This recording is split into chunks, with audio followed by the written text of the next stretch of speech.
is 180 milliseconds too late, the SSA Rocket League podcast.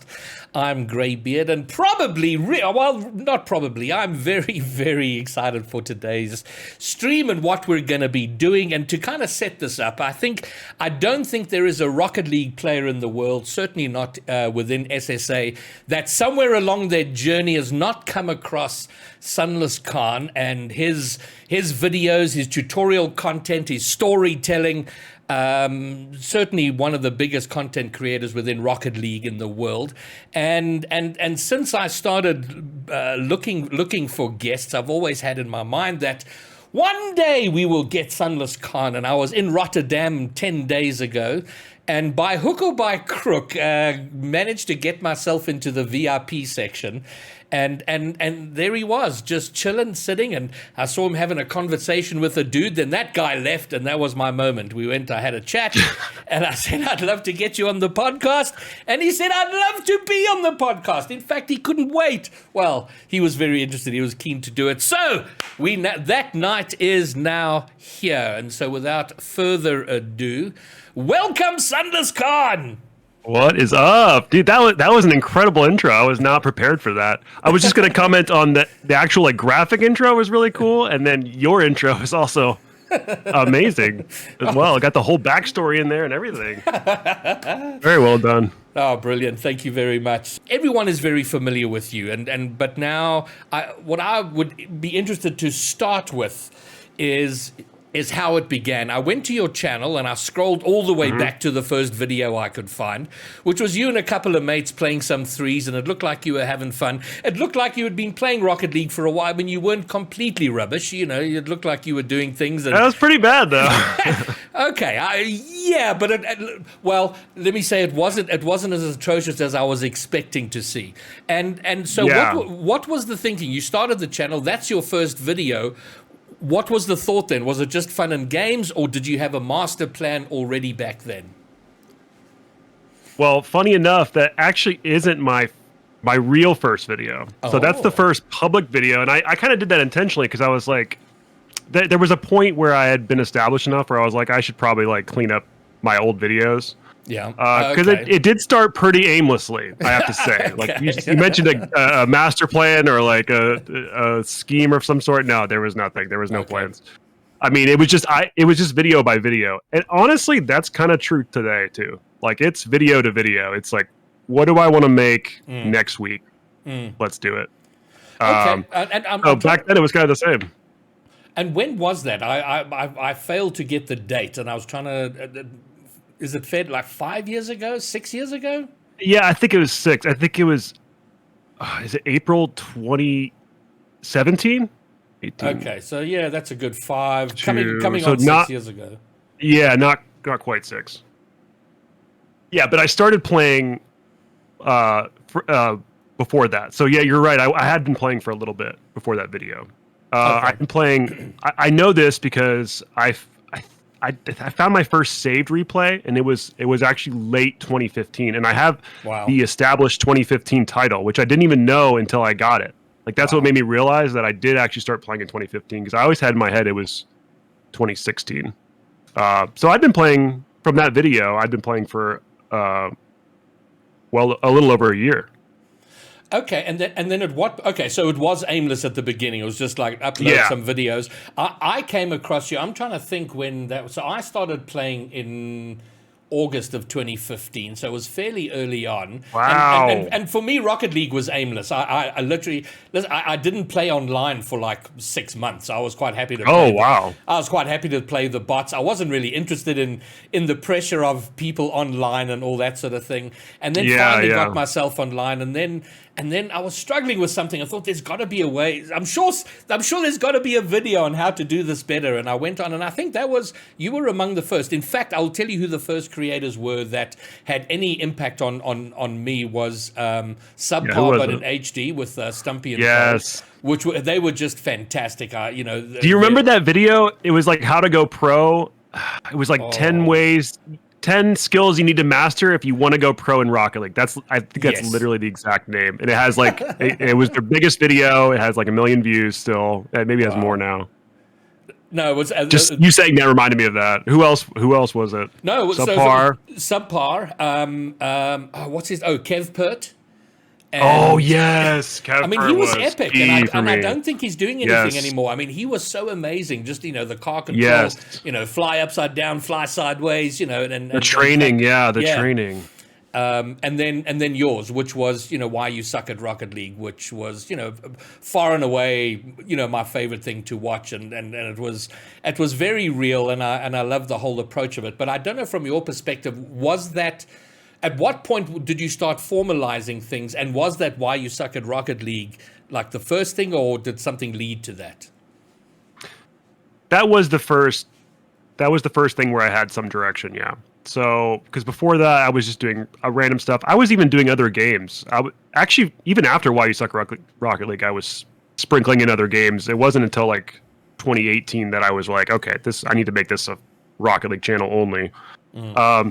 So, yeah, before that, I was doing random. I was just doing stuff that I thought might get views, but I didn't know anything, so I was wrong. Like, I was doing stuff. I was trying to do like cinematic videos, and I was like, oh, people will love this. Like, I'll put cool shots to music, and if anyone who loves Rocket League will obviously watch this. But I was totally wrong because it was completely boring. Yeah. So that was like part of the process of learning like YouTube. So it wasn't until Why You Suck at Rocket League, and I didn't know people were going to like that. Like, I had no idea. I was like, I'll just make this stupid video. I was just mad at my teammates. That's all it was. I was like, I was looking at the replay, and I was like, these guys are so dumb. Which was really funny for me as like, a gold back then? Like, I'm sure I was just as bad. But in that one game, they did throw so hard. So it was content, and they like rage quit. It was a funny moment for sure. It was very Rocket League. Like, it was just classic. They were chasing, and I was like, what if I put some like inspirational, like really weird inspirational piano music under this? Okay. And just like talk through what's happening in this replay. And that's all I did. That was my only thought, was like, let's just try this. And I posted it on like a Sunday night, like randomly. I sent it I posted it on the Rocket League subreddit. And then I woke up and I had like 400 subscribers. Oh, wow. And I was like, oh my God, huge! I have made it. I have made it. And just like, I had like maybe it was like 10,000 views. And I was just like, this thing is blowing up. This is doing numbers. So what were you? Okay, well, let me ask you this: how old are you? If that's not too direct a personal question. No, it's not. I just turned 30 this year. Oh wow. Okay, so by the time you're getting into Rocket League, you're mid-20s, which is I mean, I don't know if you ever entertained thoughts of going pro, or if you were aware that ship had sailed by that time, or if it just wasn't your thing. No. I was just never at that level. I'm just really bad. I'm not good at video games. Like even my own, like my IRL friends are better at video games than me. I was never like the good one. I really enjoy it and I love it. I'm so competitive. Yes. But I was never really like that crazy skilled because I don't know. I'm not very committed to practicing or like grinding very long. I'm very, I've got a video I can recommend for you on that.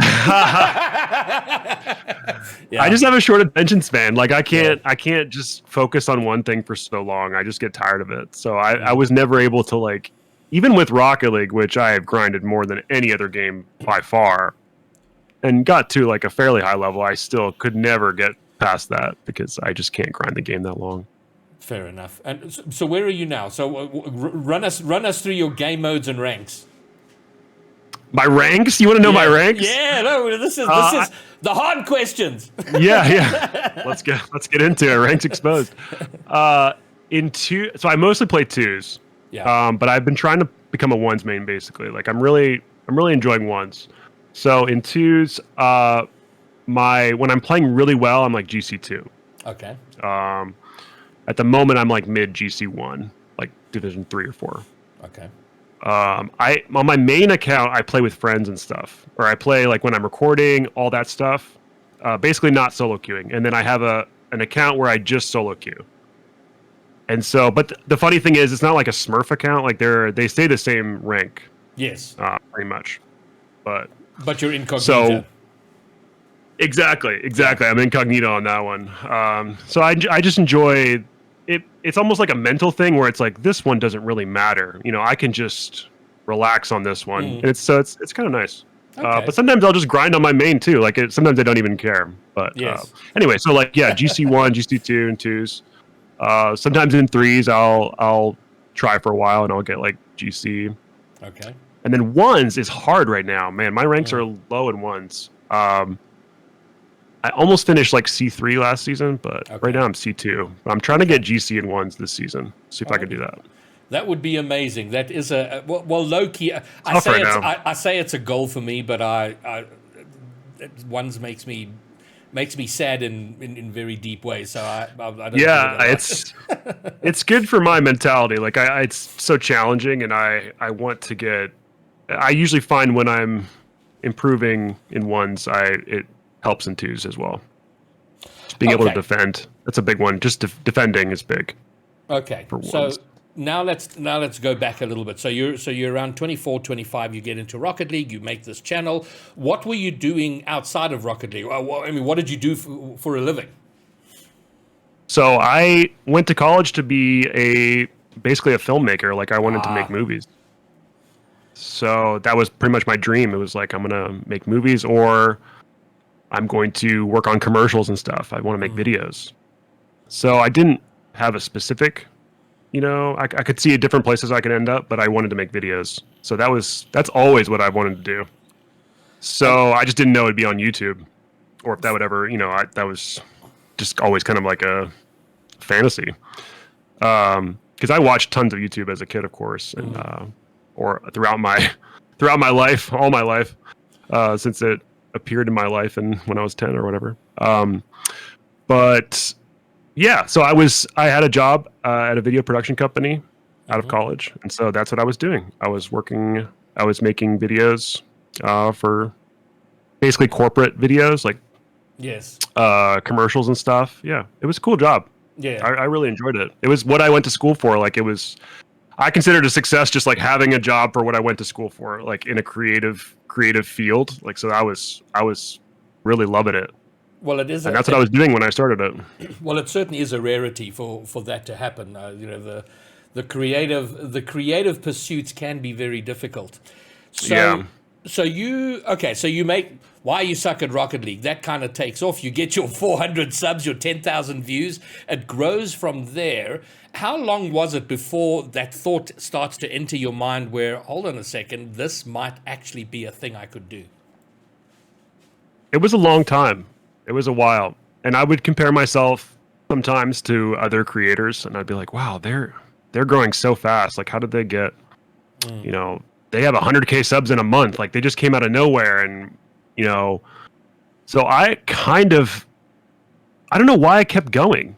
It's just because I enjoyed it. It's just because I enjoyed it. That's the only reason. Because if I would have been, the real truth of it is, if I would have been caught up in the numbers or like too focused on the analytics, I would have definitely stopped because I pretty much plateaued.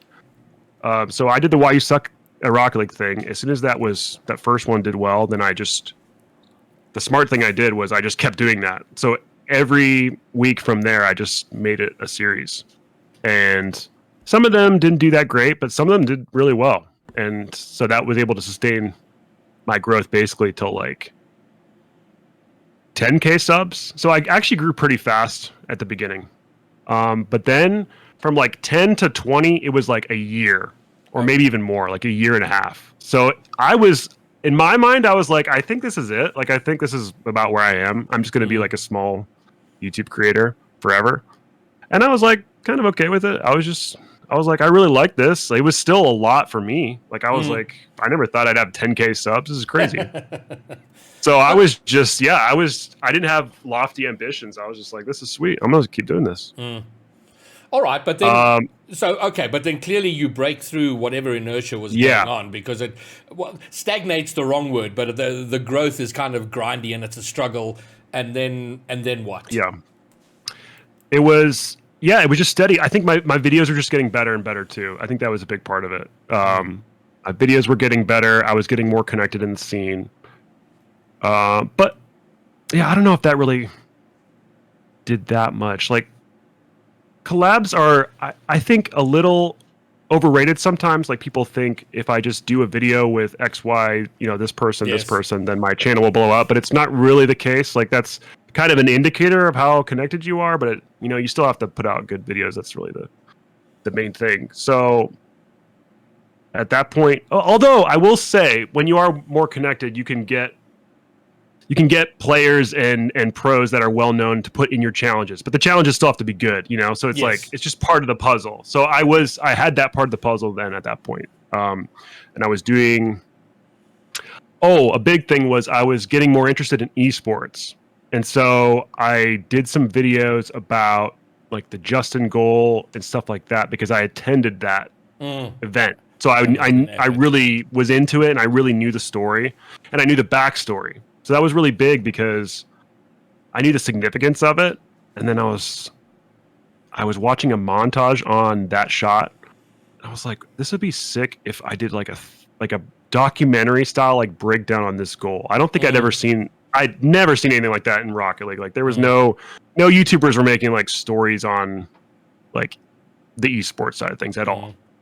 So I didn't even think it would be interesting. I actually did not think it would be interesting. Even when I was watching it, once I was done, I was like, I don't know if people are really going to be that interested in this. And then, so that was one of the turning points then. So that video on the story of the Justin goal, that was like mid 2019. If you want to know like a turning point when it was like, oh, this is huge now. Okay. It was around then where I was like starting to gain momentum. It was a cool feeling because after like a year and a half of like being used to my videos being around like 10K views pretty much or less, like just kind of stagnated. And then all of a sudden there's this video that has like 100, 200, 300K and it's just like growing. Seeing the analytics go up, it was insane. So was crazy. So then how long have you been full-time with like, okay, this is my life now. Yeah. Yeah. I was super conservative because I waited until it was like really stupid not to leave my job. Yes. It was like this. It was like I was making more than I was at my job. I was like, of course, okay, I really need to be focusing on this. So that was September 2019. No, wait, 2018. And so I left my job. I told my boss that I wanted to do YouTube and stuff. They knew about what I was doing, and I'd been doing this channel on the side for like a year and a half. Okay. So they were like, "Yeah, I mean, that's great." Now, were you the first to 1 million? I know there was a bit of a race on, but I think it was you, right, that got there first? No, it was John was first. Okay. John Of course he was. Of course he was. Yes. Yeah, he was big when I was just starting, actually. Okay. So he was there first, and I think he was already there when we started the race. So it was kind of a funny race because it was like we're racing to be the second to hit 1 million. Yes. It was just between me and Musty. That was the key. Yes. It was like which of the two of us is going to hit 1 million first, because it was just a unique situation where I think I was at like 600K or something, and he was at like 400. So I had this like huge lead, but he was growing so fast, and it was like we were kind of looking at on Social Blade. There's like a projections. Yeah, and it was like kind of close. I was like, this is going to be kind of a close race, and if I speed up my growth, I could beat him to it. So it was the very beginning of 2019 when I just left. Or no, was that the beginning of 2020? I think that was the beginning of 2020. So I think I had already been full-time for a year at that point. Okay. Yeah. And then, I challenged Musty, and then, that was the beginning of 2020. Okay.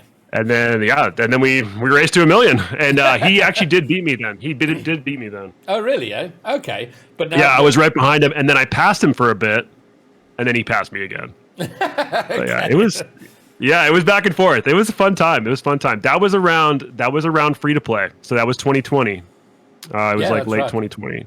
Yeah. Middle of the pandemic. Good times. Yeah. Good times, exactly. Yeah, well, good times for Rocket League for free to play. No, okay. Yeah, not good times with the rest of the world.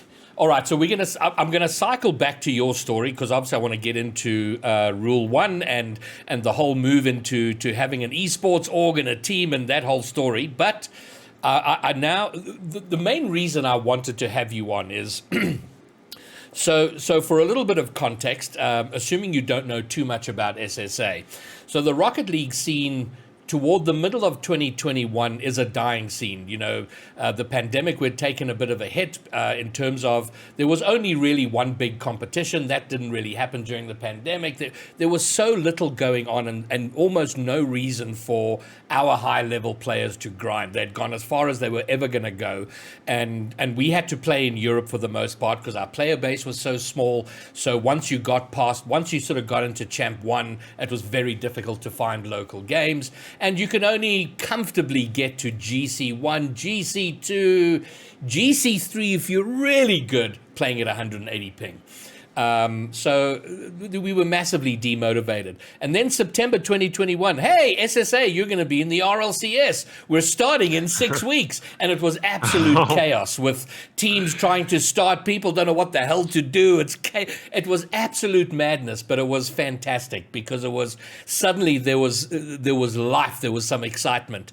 And I'd been getting into casting. And I thought, okay, this is what I'm going to do in Rocket League. I'm going to be a caster.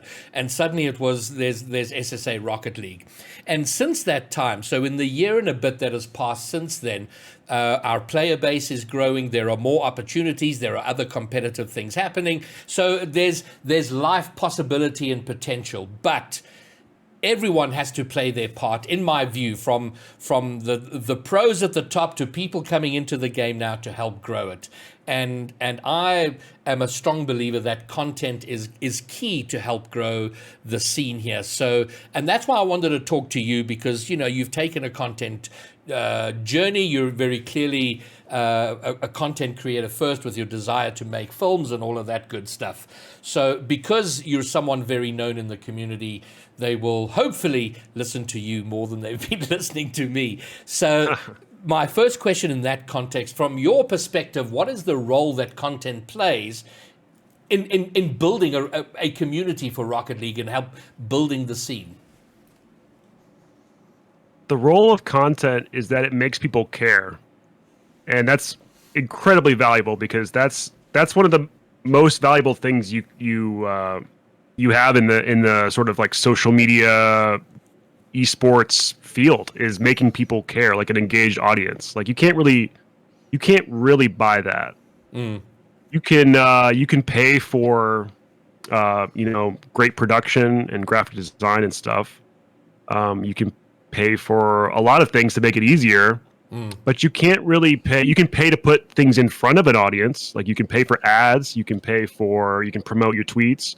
You can do sponsorships as a company, but you can't really like pay to make people care. You have to there has to be something interesting about it. And so that's what content is to me, is just like giving people some like substance and some emotion and some passion and some personality and some humanity. And that's what makes people, and tell your story too. That's the other thing. Just like pretty much letting people into your life, just showing how you exist and just being open and just, this is my life. Here's what I'm doing. Here's my goals, my dreams. Here's what I've been through.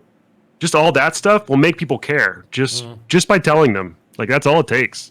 I mean, you have to do it well. There's the craft of the storytelling and all that too. Like you can't just sit there and bore them to tears. Bore them to death just by, rattling off about your backstory. But, there's keys to presentation and like that's a craft in itself. But really, that's all it is. It's just exposing the interesting parts of yourself, and then that's content. And that's what makes people care, and that's what makes people engage too.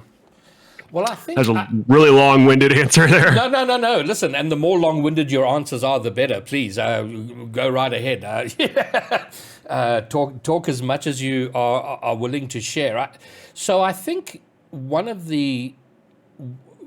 I'm seeing in the local scene is that when it comes to content, it tends to be the default content of like, okay, I'm going to take clips of my cool goals, maybe a whiff, maybe a save, the various elements of Rocket League, stitch that together, put some music on it, or I'm just going to stream gameplay. And there is and like your average person who wants to get into this, I think there's a little bit of that sort of idea inertia. Like I don't know what to do, and I don't know I don't know if you have something to recommend in terms of like, don't get stuck in that, because yeah, everybody does do that. That's the default Rocket League content. How do you broaden your scope in terms of what to make content about? Yeah, that's a really tough challenge actually, because what gets views and stuff on YouTube is especially with Rocket League, there's a pretty narrow like path you have to take in terms of the type of content you do. So the challenge is like what's interesting, but will also make people care, and will like what's interesting enough for people to watch, but also shows my personality and like makes them want to keep watching.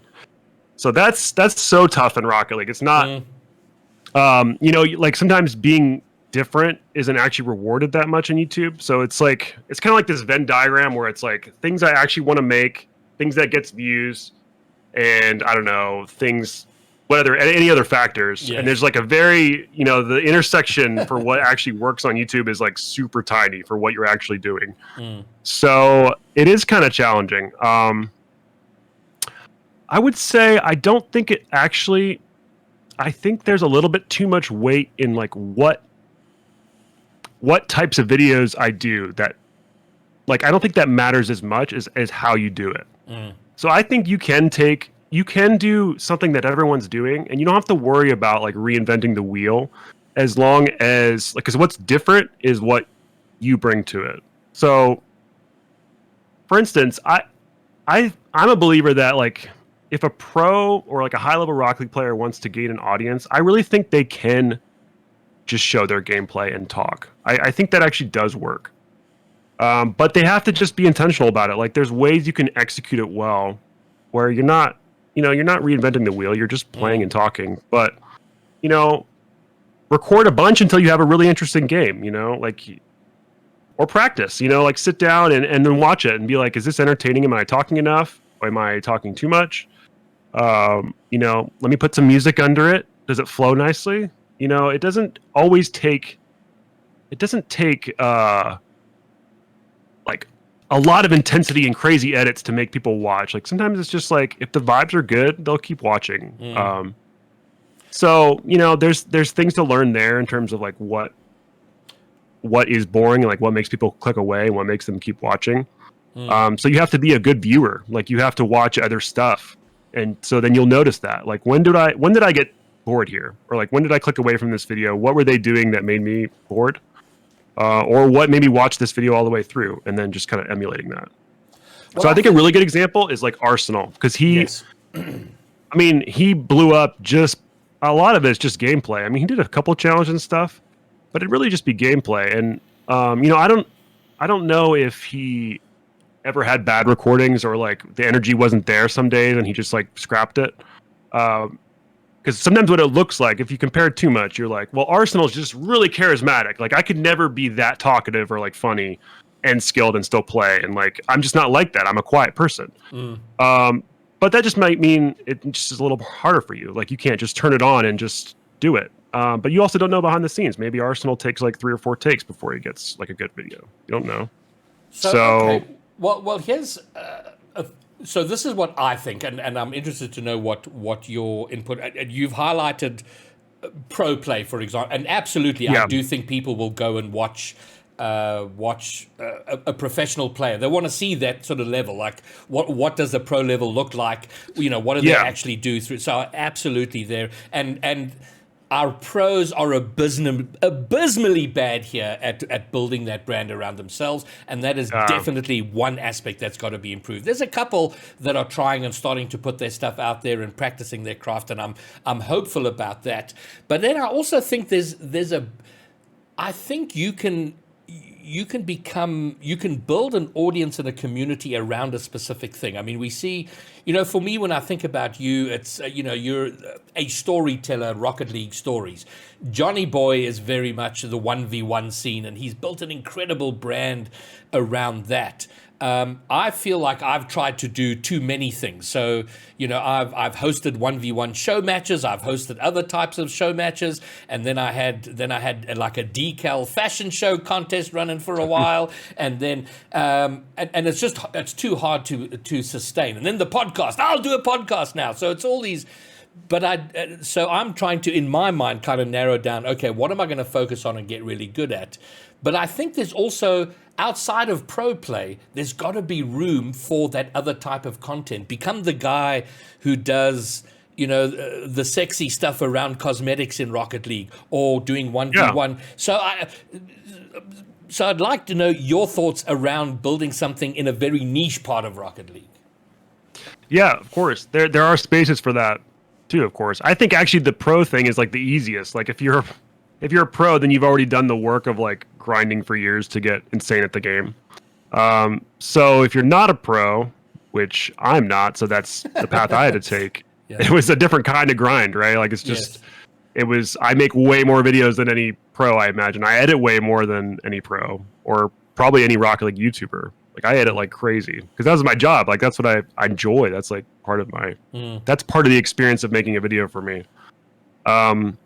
So getting really good at that was kind of my way in, but I got lucky because I'm an editor. Like I didn't have to describe what I wanted to someone. I could literally just look at some other high quality videos on YouTube and be like, oh, I could make that.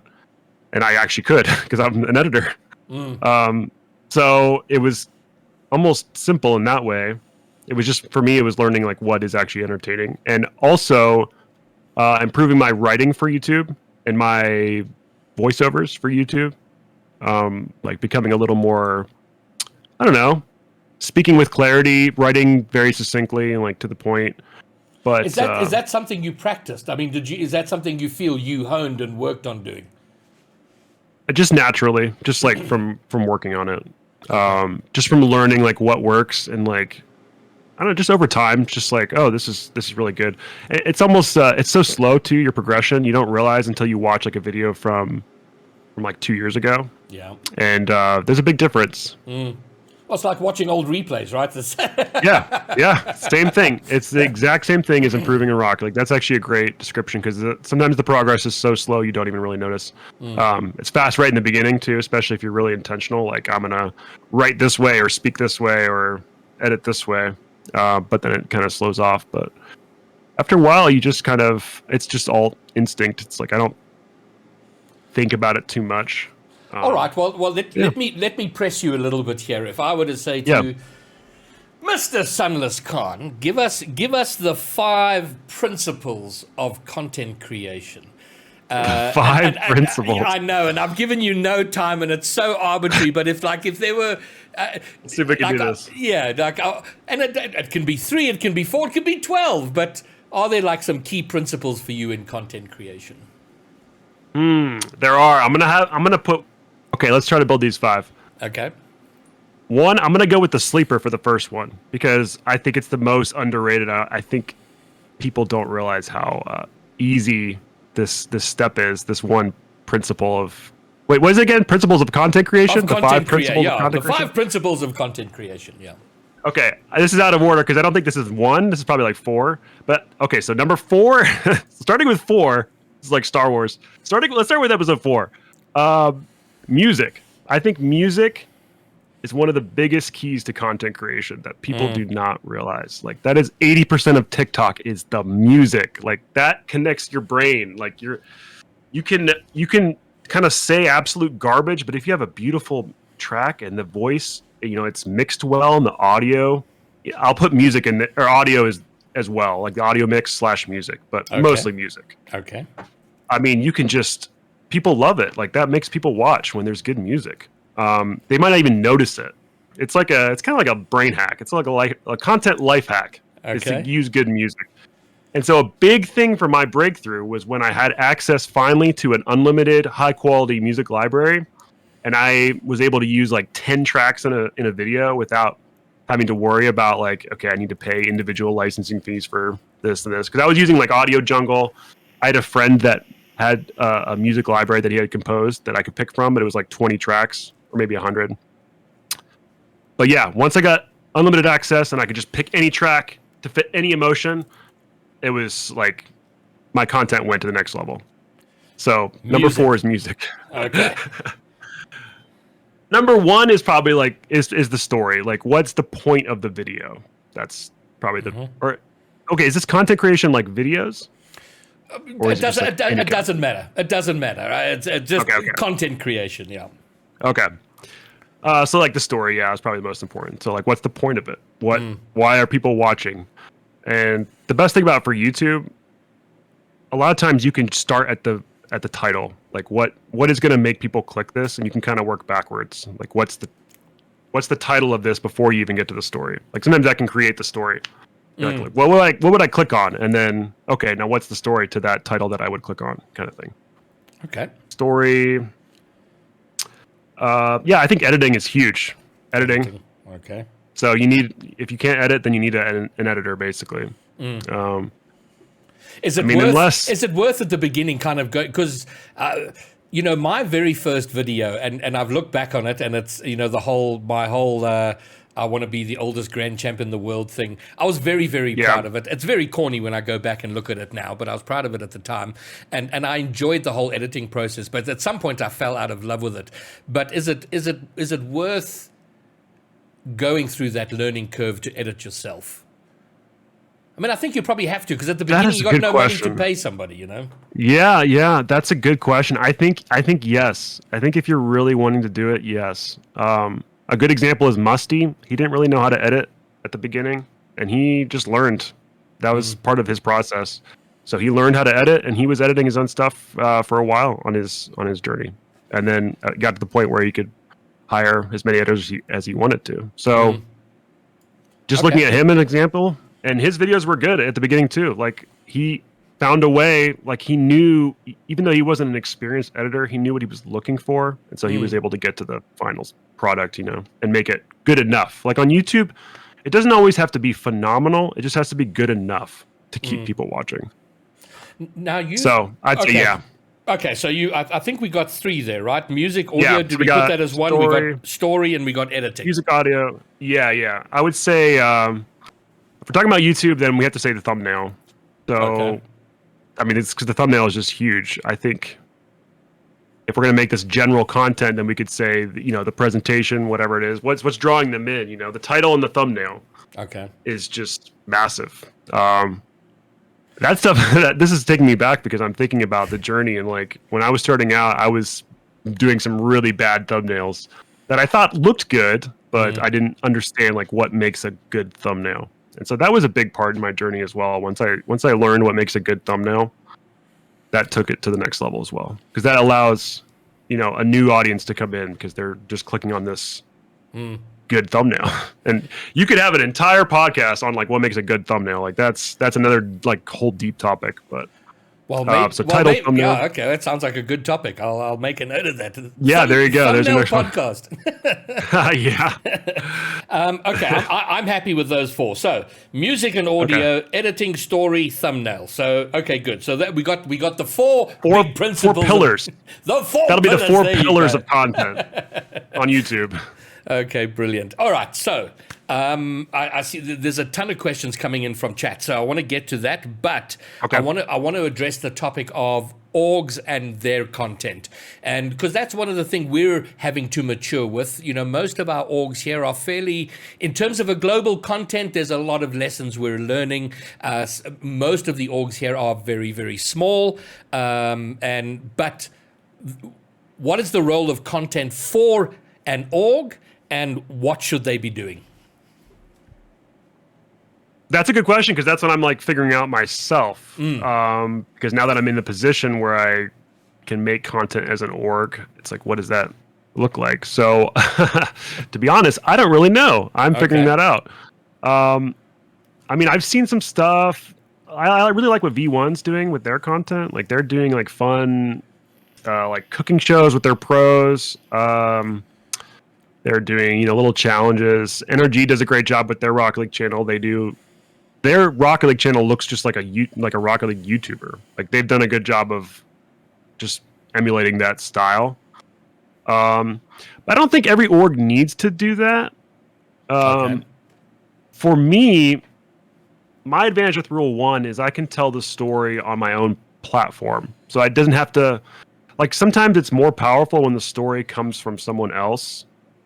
What I mean by that is, like, if it's an org just telling their own story on their own platform, it just seems like advertising. Yes. But if it's someone else saying, look at this, and here's an outside perspective on my experience meeting this person or this org or working with that's what makes usually people want to go and like follow that org.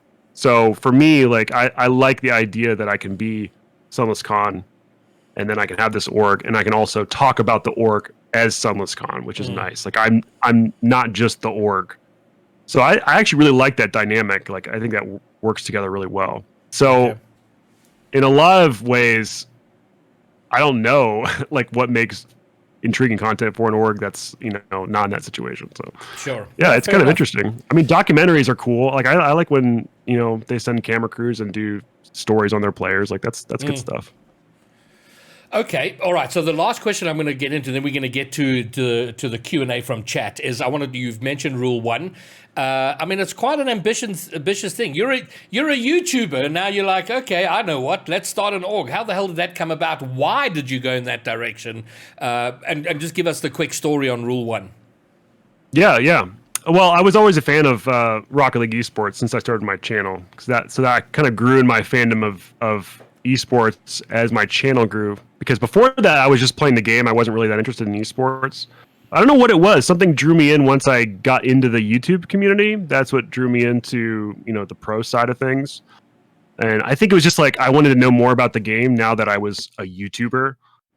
So I always loved esports, Rocket League esports, and that's really the key behind it. Like I was just a really big fan, and I once I got to a certain point, I think it was after free play, I had the idea of what would it be like if like a couple content creators owned a team, and we could we could have a roster and have them compete, and how cool would that be? So that was always a dream. And then I did a video on Sandrock in Civic's org, and so that's how I got to know in Civic. Yeah. And once that fell apart a little bit after several months after that video, and then I just reached out to him and asked him if he was still interested in, if he was turned off by the whole esports thing or if he was still interested. He said he was still interested. So that's how we kind of connected there. I mean, we knew each other from the video. But it still took a while after that too. So, but that's how the conversation got started and stuff. And when can we expect to see RuleOne competing at a major? Hopefully the next major. Hopefully the next major. Oh, okay. So the season begins. The next split begins February 2nd or 3rd, I believe. Yeah. So, hopefully we beat the Falcons and we'll be at the major. Fantastic. Okay, good. San Diego. All right, fine. I'm also cognizant of your time, so I want to get to the chat questions. So here we go. Question from Jay. As an org owner, what should I get my team to do content-wise? They are all future stars in the scene and remind me a bit like Kevin from your videos. So there you go. So as an org owner, the players, what should they be doing? Man, they should be. They should be putting their stuff on YouTube, I think, and networking as much as possible on Twitter.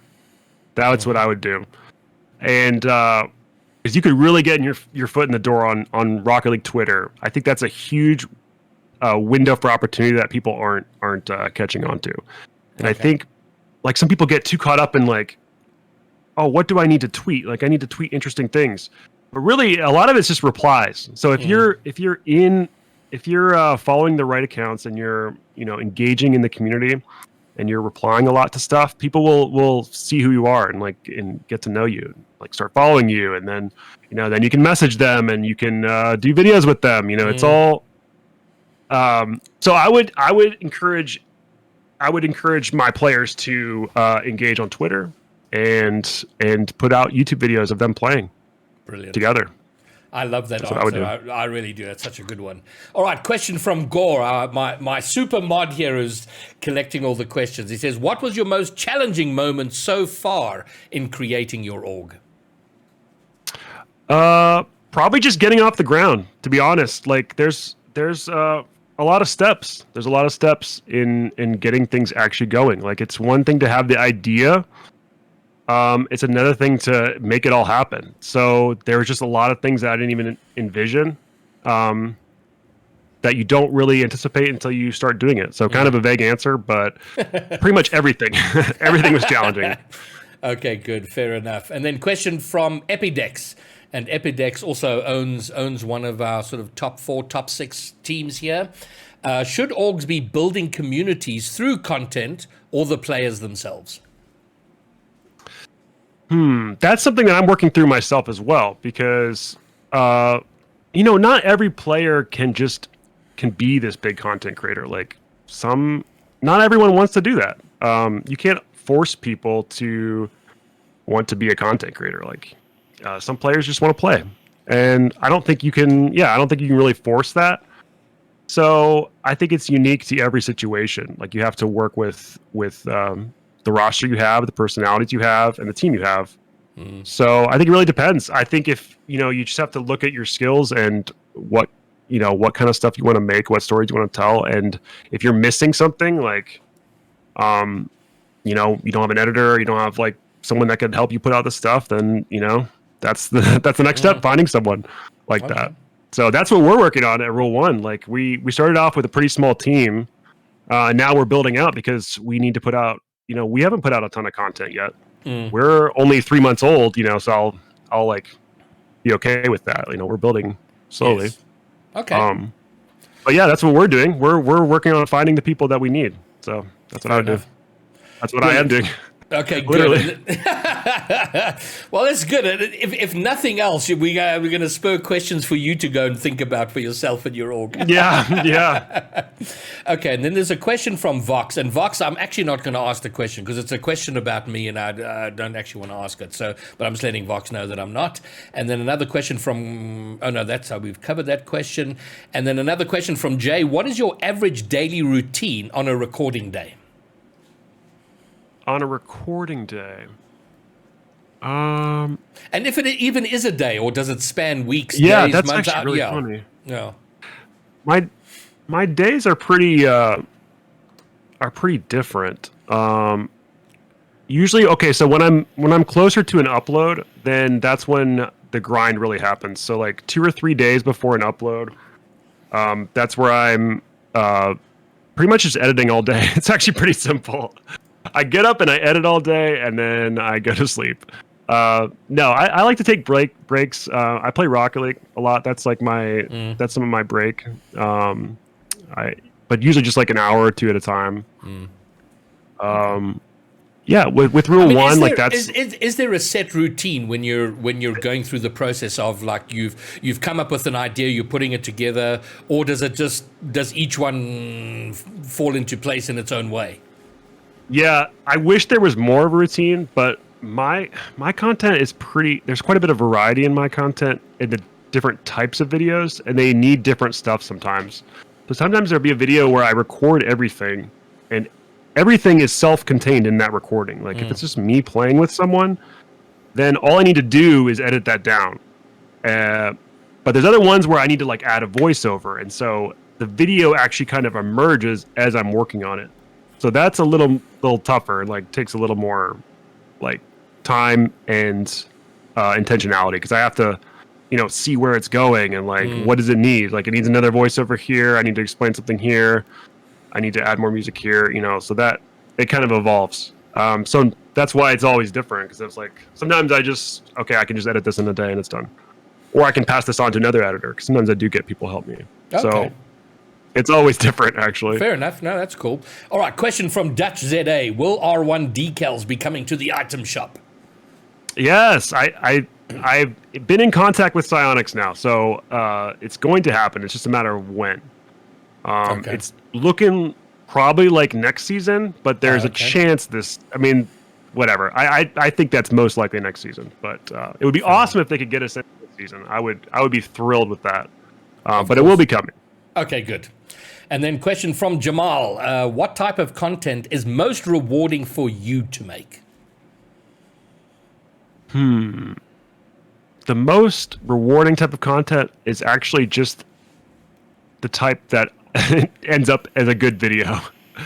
So what I mean by that is I just have the standard in my head for what's a good video, and when it hits all those standards, and when I'm watching it, when I'm done and I'm really enjoying it, then that's the video that's the type of video I like the most. The good ones. It usually ends up being the documentary stories, to be honest. Like the ones I really have to write and stuff. Those are typically the ones that I enjoy watching back the most. Okay. The ones that I pre-write and I'm not just like kind of just, I don't know, recording. Yeah, kind of. Or like just the type where I'm just playing and recording my voice. You know, it's like it's not pre-written. Yes. So I think I like those written ones the best, but they take the longest, and they take a lot of effort. It's pretty intense sometimes. Fair enough. All right, then another question from Gore. How do you expect the release of the next Rocket League version, or Rocket League 2, or whatever it's going to be called, to impact your content creation? Do you have any inside info or speculation as to when the release will be? I do not have any inside information. Then why did we get really you here? Yeah, go ahead. Oh man, I wish I did actually. But no, I didn't even really have speculation, to be honest. Yeah, I just have no idea. I would love it to be sooner because it would actually have a huge impact, to answer your question. Free to play was crazy. I mean, I don't think people realize how like viewership went up for content creators during that time. It was crazy. Our viewership is tied almost directly to the player base count. Yes. So you can see the graph go up and down, and my views are just like an absolute mirror of that. Okay. So, I mean, in theory, with a new release like that, I mean, well, the impact on the base, but also just given how much more we'll be able to do with Rocket League, it should open up a massive number of options for new content ideas and avenues. Yeah, it would be huge for every reason. It would be amazing. All right. Well, hopefully sooner rather than later. Then question from Parky480. Have you thought about making a video focused on the SSA region or doing a YouTube collab video with an SSA content creator? Possibly, but one of the keys to I think a good approach to content creation is not trying when you end up trying to accomplish something before there's a story. I think that's when it comes across as forced. You know what I mean? Yes, absolutely. So like if I'm like, for instance, what I'm dealing with right now is I'm waiting for the right opportunity to really talk about RuleOne on my channel, and I haven't really quite yet.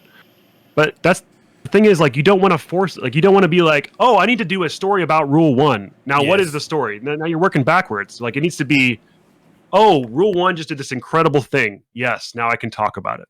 So really, I need to encounter someone that I want to make a video with from SSA. That's what I would need, or I would need to see the story. So this is a good first step because now I'm learning about it.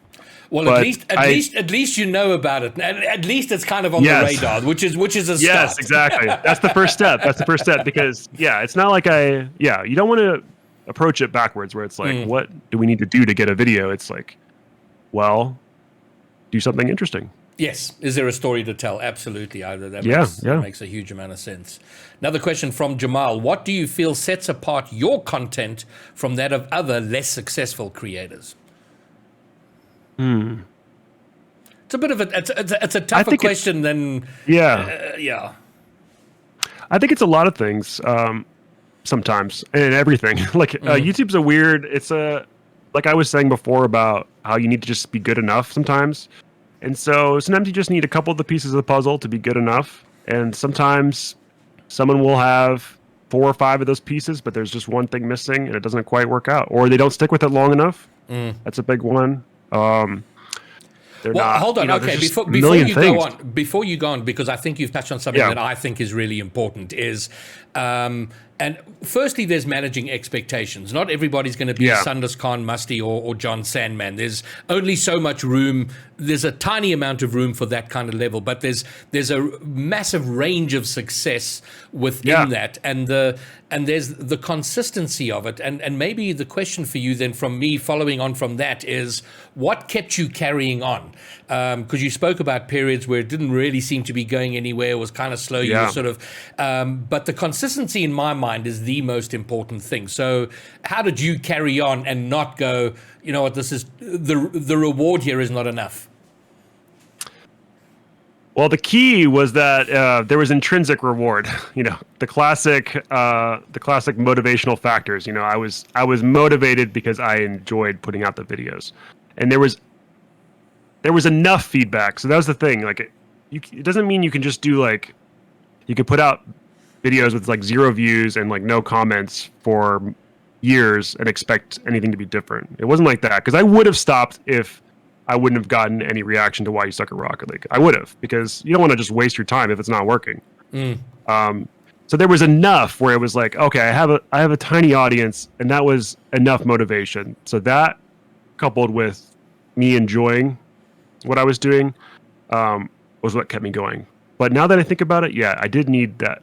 It was that like even small breakthrough that I needed. So I would say it's important to experiment until you get that small breakthrough, because then once you get your foot in the door, then you'll have the motivation to, like, you know, stream for those 10 people that are going to show up every time, or post your video for those 500 you know, you're going to get those 500 views, but you'll have 10 comments, you know, like you need to make those videos for those people that are there for you. So that, you know, that's what I would say.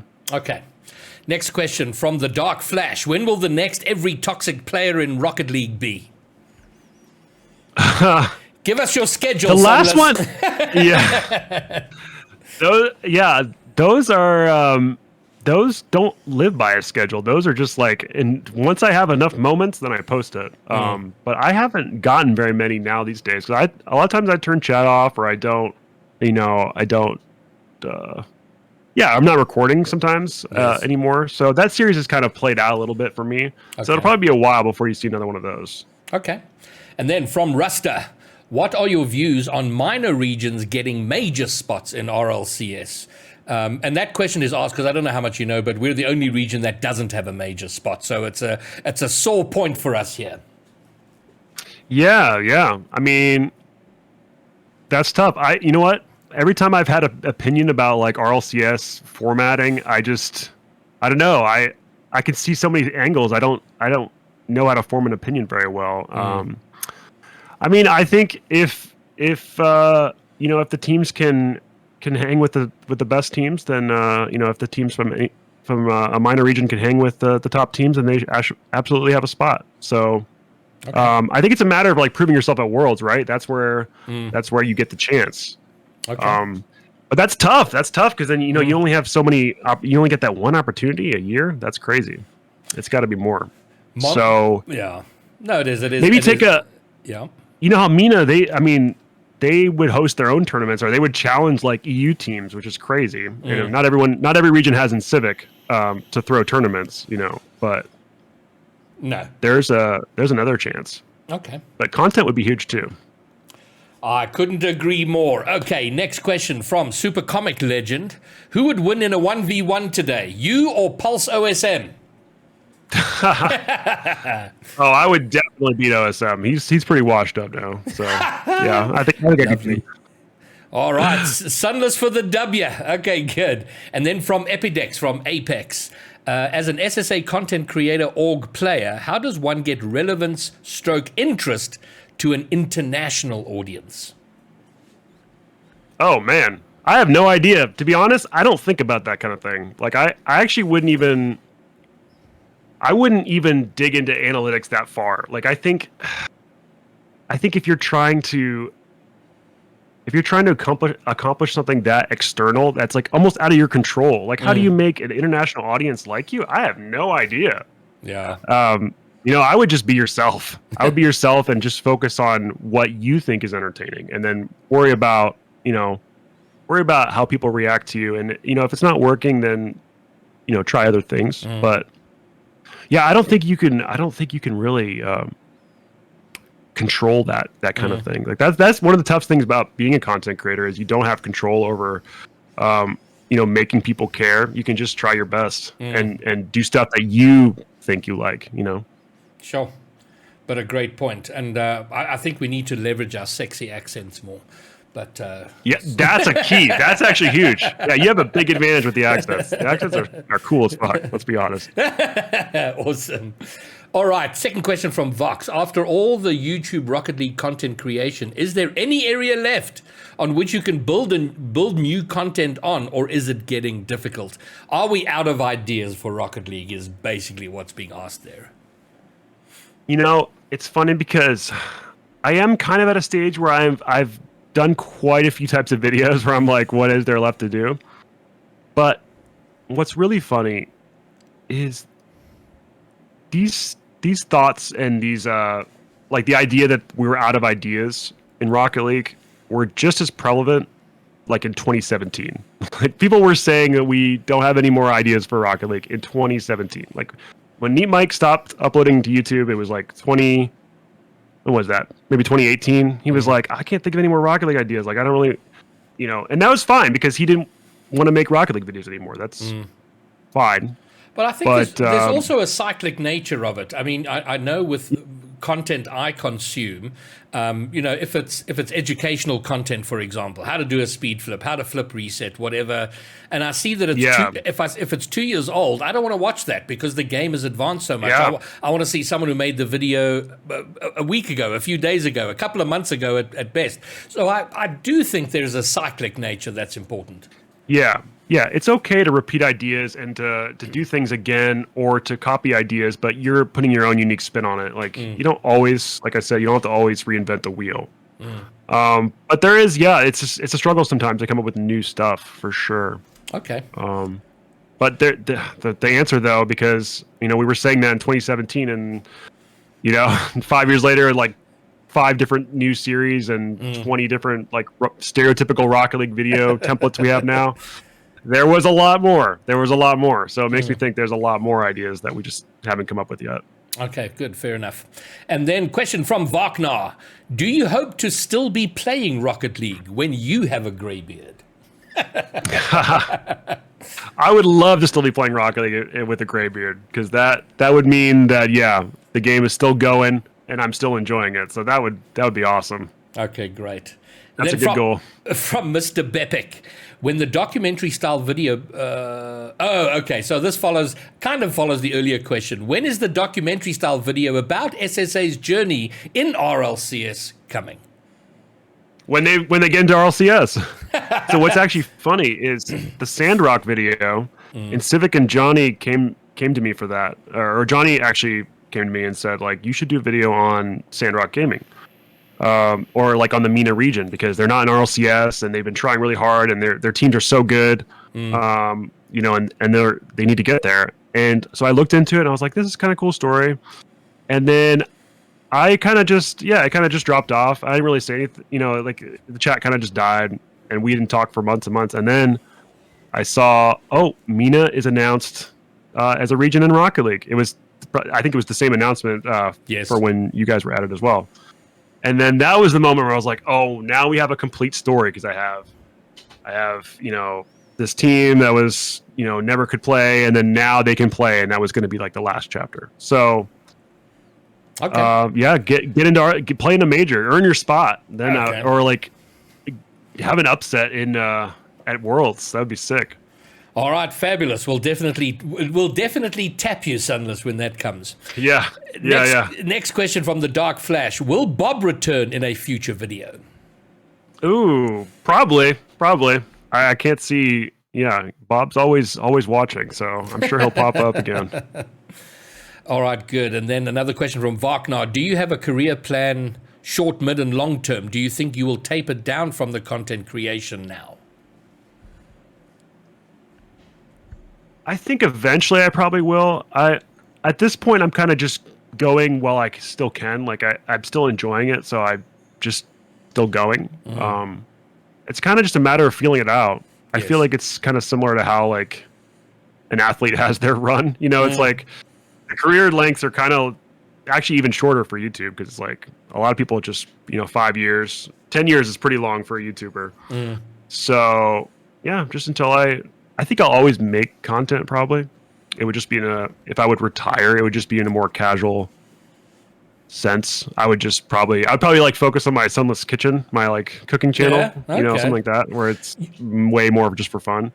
You did mention in a tweet, when was it? Was it during at some point recently, you said you had this idea about approaching Netflix, which I thought was a shockingly good idea. I think that would be so epic.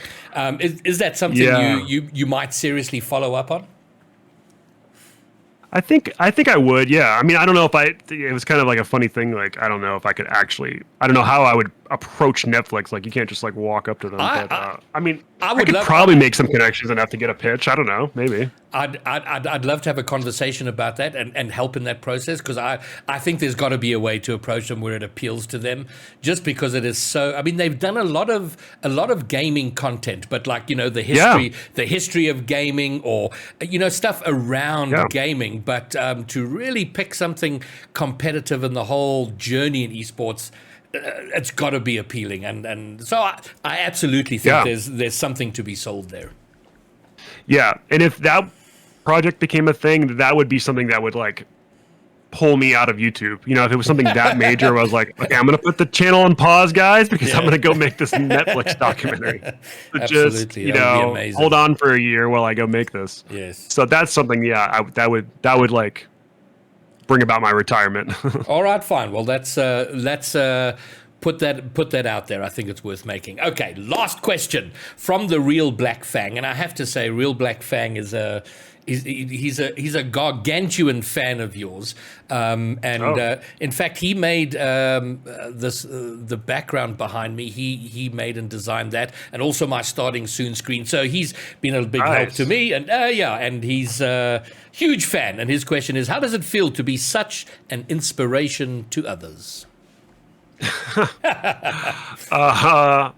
Yeah, it's cool. That's a great answer. What a deep answer.